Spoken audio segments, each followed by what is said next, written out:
2 truffatori in trasferta sono stati colti con le mani nel sacco dalla polizia e arrestati a Cividale del Friuli, dove avevano appena effettuato un furto ai danni di un'anziana di 87 anni, prima raggirata con la tecnica del finto carabiniere e del familiare coinvolto in un incidente. Tutto è iniziato quando gli agenti della squadra mobile nel pomeriggio intercettano una vettura sospetta e decidono di seguirla fino a Cividale, dove si ferma vicino ad un'abitazione. Era la seconda parte del piano, prelevare cioè quanto messo da parte dalla vittima dopo la telefonata di un finto maresciallo dei carabinieri che la informava di un grave incidente in cui sua figlia aveva investito una 14enne ridotta in fin di vita. Per evitare il carcere bisognava raccogliere i valori che aveva in casa e consegnarli a un delegato del tribunale che si sarebbe presentato di lì a poco. Questa volta però è andata male ai truffatori perché l'intervento rapido della polizia che li stava pedinando ha permesso di arrestarli.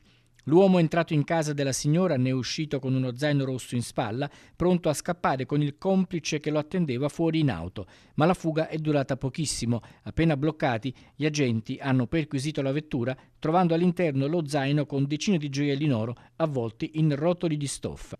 L'anziana cividalese aveva detto al malvivente che i gioielli erano custoditi in soffitta ed è stato lo stesso ladro a prendere una scala e rovistare nel sottotetto dove era nascosto lo zaino con i preziosi all'interno.